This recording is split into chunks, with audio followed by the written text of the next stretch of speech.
Video like जरूर कर लीजिए और ऐसे वीडियो लगातार फ्री में पाने के लिए चैनल को तुरंत सब्सक्राइब कर लीजिए और बेल आइकन को जरूर टैप कर लीजिए ताकि आगे भी सारे वीडियो आपको मिलते रहे। यूट्यूब में फॉलो करते हैं तो प्लीज ये वाला फ्री टेलीग्राम चैनल जरूर ज्वाइन कर लीजिएगा। सारे नोटिफिकेशन सारे अपडेट यहीं पे आते हैं, ध्यान रखिएगा। सारे क्वेश्चन अटेम्प्ट करिए और स्कोर अपना तुरंत कमेंट करके बताइए कितने सही हो रहे हैं कितने गलत हो रहे हैं, जल्दी से कमेंट करके बताइए। नमस्कार साथियों, स्वागत है आपका ऑनलाइन एग्जाम प्रिपरेशन पर which is the part of study for civil services. दोस्तों यूपी ट्रिपल एससी पीटी के एग्जाम के लिए लगातार रिवीजन सीरीज चली है ऑनलाइन एग्जाम प्रिपरेशन पर, और इसी क्रम में इतिहास विषय के अंतर्गत मौर्य साम्राज्य से संबंधित महत्वपूर्ण तथ्य देखे थे। इसके अंतर्गत कौटिल्य का अर्थशास्त्र देखा था और उससे संबंधित महत्वपूर्ण तथ्य और पद देखे थे। इसके अलावा मौर्य साम्राज्य में एक महान शासक हुए हैं सम्राट अशोक। आज उनसे संबंधित महत्वपूर्ण तथ्य देखेंगे और उनके जीवन से संबंधित महत्वपूर्ण घटनाएं। आइए चलिए स्टार्ट करते हैं। सम्राट जो अशोक थे, अशोक प्राचीन भारतीय इतिहास का सर्वाधिक प्रसिद्ध सम्राट था। इसके अलावा अशोक का जो राज्य अभिषेक है यह 269 ईसा पूर्व में हुआ था। 269 ईसा पूर्व में इनका राज्याभिषेक किया गया था।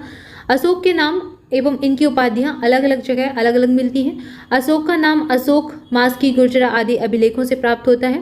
तो इनके बहुत सारे शिलालेख थे और भी कई पुराण हैं, कई अभिलेख हैं जहाँ से अशोक का नाम मिलता है। अशोक मिलता है, कहीं प्रियदर्शी नाम दिया गया है, तो इन्हीं के बारे में जानेंगे, इनकी उपाधियों के बारे में देखेंगे। सबसे पहले है अशोक वर्धन। अशोक वर्धन नाम अशोक का विष्णु पुराण में मिलता है।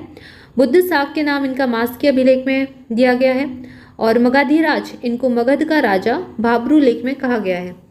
महाराज कुमार इनको पनगुडरिया यानी कि बुधिनी अभिलेख में कहा गया है। प्रियदर्शी राजा इनको बराबर गुहा लेख जो हैं, बराबर पहाड़ियां हैं जो हैं, गुफाएं हैं, वहाँ पर जो लेख लिखे हैं वहाँ पर इनको प्रियदर्शी राजा के नाम से संबोधित किया गया है।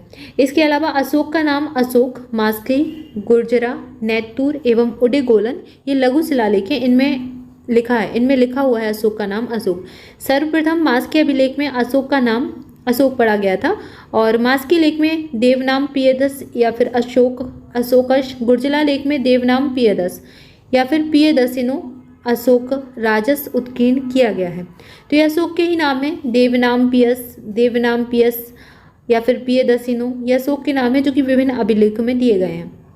इसके बाद देवनाम प्रियदर्शी ये रुमनदेई और निगलिवा, रूपनाथ और गिरनार इन सारे लेखों में यहाँ पर देवनाम प्रियदर्शी ये नाम मिला हुआ है। और सिर्फ प्रियदर्शी नाम इनका जो दिया गया है ये बैराट भारभू लेख में और कांधार अभिलेख एवं दीपवंश में दिया गया है। इसके अलावा देवनाम प्रिय यह नाम 12वें और 13वें शिलालेख में मिला है, और दीपवंश एवं महावंश एवं देवानम प्रिय या फिर प्रियदर्शी यह उल्लेख किया गया है। इसके बाद टी कैंथेलर, अशोक के अभिलेखों को सबसे पहले 1750 में टी कैंथेलर ने खोजा था, और इन्होंने दिल्ली मेरठ अभिलेख भी खोजा था। तो यहाँ पर बताया गया सबसे पहले इनके अभिलेखों को किसने खोजा था, 1750 में टी कैंथेलर ने खोजा था। इनका नाम याद रखें। इसके आगे अन्य महत्वपूर्ण तथ्य देखेंगे। अशोक के अभिलेखों को सबसे पहले 1837 में कलकत्ता के टकसाल के अधिकारी एवं एशियाटिक सोसाइटी के सचिव जेम्स प्रिंसेप ने पढ़ा था। तो सबसे पहले जो खोज की थी वो थी टी कैंथेलर ने, और सबसे पहले पढ़ा किसने था, तो जेम्स प्रिंसेप ने पढ़ा था। दोनों में अंतर है, खोजना और पढ़ना, तो इसको थोड़ा सा ध्यान रखें। इन्होंने दिल्ली टोपरा अभिलेख को पढ़ा, और जेम्स प्रिंसेप ने ही सबसे पहली बार ब्राह्मणी लिपि का सफलतापूर्वक उद्वाचन किया। धौली एवं गिरनार लेख को पढ़ने का कार्य जेम्स प्रिंसेप ने ही किया था। 1840 में नौसेन ने प्रथम बार सहबाजगढ़ी लेख को पढ़ा था। 1840 में किट्टू ने भाब्रू शिलालेख को पंडित कमलाकांत की सहायता से पढ़ा था। चापड़ एकमात्र अभिलेख ऐसा है, एक लेखक है जिसका नाम अशोक के ब्रह्मगिरी, जटिंग, रामेश्वर एवं सिद्धपुर द्वितीय अभिलेख में मिलता है। इसके बाद प्रथम शिलालेख गिरनार संस्करण तथा 13वां शिलालेख सहवाजगढ़ी संस्करण कहलाता है। तो ये शिलालेखों के नाम है। पहले शिलालेख को कहते हैं गिरनार संस्करण, और जो 13वां शिलालेख है उसको कहते हैं सहवाजगढ़ी संस्करण। अशोक के लेख सर्वाधिक संख्या में कर्नाटक और आंध्र प्रदेश से मिले हैं। अशोक ने सर्वप्रथम लघु शिलालेख, उसके बाद 14 प्रमुख शिलालेख जिन्हें दीर्घ शिलालेख कहते हैं, और 6 स्तंभ लेखों को निर्गत किया था। अशोक के शिलालेख में प्राकृत भाषा के साथ कुल 4 लिपियों का उल्लेख मिलता है। ब्राह्मणी, खरोष्ठी, अरमाइक और यूनानी अभी जो लिपियां हैं इनका प्रयोग किया गया है।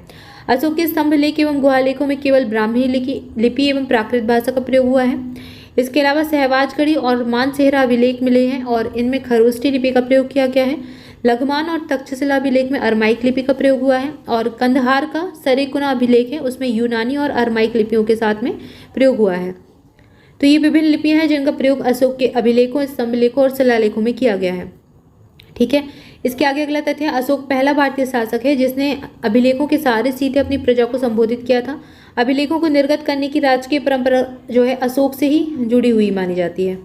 इसके बाद अगला तथ्य है, अशोक बौद्ध धर्म का महान समर्थक था। ये बौद्ध धर्म को मानते थे। इन्होंने कलिंग युद्ध के बाद बौद्ध धर्म की अनुसरण ली। परंपरा के अनुसार और जैसा कि महावंसा और दीपवंसा में उल्लेख किया गया है, उनके जो भतीजे थे और निगरोध से उन्हें बौद्ध धर्म में दीक्षित करवाया था और उसके शासनकाल के दौरान पहली बार बौद्ध धर्म भारत से बाहर पहुंचा। इन्होंने अपने पुत्र और पुत्री को भारत से बाहर श्रीलंका के सीलोन भेजा था बौद्ध धर्म के प्रचार प्रसार के लिए। इनकी पुत्री संघमित्रा और पुत्र महेंद्र गए थे श्रीलंका सीलोन में बौद्ध धर्म के प्रचार प्रसार के लिए। तो इन्होंने बौद्ध धर्म के लिए कई कार्य किए और ये बौद्ध धर्म के समर्थन में थे। तो यहाँ तक हमने देखा। इसके आगे अगला तथ्य है, पाटलिपुत्र में तृतीय बौद्ध सभा का आयोजन अशोक के काल में हुआ और 18वां शासनकाल इनके समय का था। इस समय अशोक के शासनकाल के समय तृतीय बौद्ध संगीति का आयोजन किया गया था। कहाँ पर? पाटलिपुत्र में। इसके आगे अशोक के धर्म परिवर्तन के बारे में जानेंगे। अशोक प्रारंभ में ब्राह्मण धर्म का अनुयायी था। ब्राह्मण धर्म को ये मानते थे, अनुसरण करते थे ब्राह्मण धर्म का। और ऐसा कहते हैं कि बिंदुसार और अशोक के विषय में ये प्रचलित है कि ये नित्य यानी कि प्रतिदिन 60,000 ब्राह्मणों को भोजन कराते थे। कल्हड़ अशोक को शिव का उपासक बताते हैं। कलिंग युद्ध के बाद वह बौद्ध धर्म के अनुयायी हो गए। कलिंग युद्ध हुआ और उसके बाद इनका हृदय परिवर्तन हुआ तो फिर इन्होंने बौद्ध धर्म की शरण ली। सिंगली अनुश्रुतियां उसे बौद्ध धर्म में दीक्षित करने का श्रेय न्यू ग्रोथ को देती हैं, जो 7 वर्ष की आयु में बौद्ध भिक्षु बन गया था। तत्पश्चात मोगली पुत्र तिष्य के प्रभाव से अशोक पूर्ण रूप से बौद्ध बन गए। वहीं दिव्यावदान एवं ह्वेनसांग के अनुसार बाल पंडित समुद्र नामक व्यापारी के प्रभाव के कारण उसने बौद्ध धर्म है वह स्वीकार किया और उपगुप्त ने उसे बौद्ध धर्म में दीक्षित किया। तो ये अलग अलग जगह अलग अलग बताया गया है।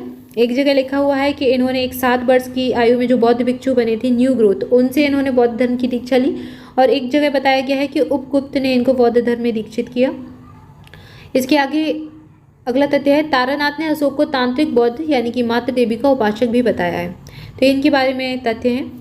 इसके आगे अशोक के प्रमुख शिलालेख हैं, इनको हम अगले वीडियो में देखेंगे। तब तक के लिए आप सभी चैनल के साथ जुड़े रहें। चैनल को सब्सक्राइब कर लें, वीडियो को लाइक कर लें, अपने दोस्तों के साथ खूब सारा शेयर करें और टेलीग्राम चैनल जरूर ज्वाइन कर लें। वहाँ पर आपको सारे जो इंपॉर्टेंट अपडेट्स हैं वो मिलते रहते हैं एग्जाम रिलेटेड। इसके अलावा इंपॉर्टेंट फैक्ट भी मिलते रहते हैं, तो उसको जरूर ज्वाइन कर लें। लिंक आपको डिस्क्रिप्शन में मिल जाएगी। ऑनलाइन एग्जाम प्रिपरेशन का टेलीग्राम चैनल है।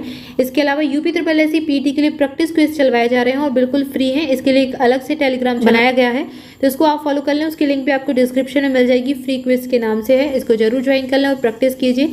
बिल्कुल बस अब 20 दिन ही शेष बचे हुए हैं एग्जाम के लिए, अगर आज से देखा जाए तो। और इस समय रिवीजन और प्रैक्टिस आपके लिए बहुत ज़्यादा इंपॉर्टेंट है, तो इसको जरूर फॉलो करें। And thank you for watching this video. मिलेंगे नेक्स्ट वीडियो में। Thank you so much.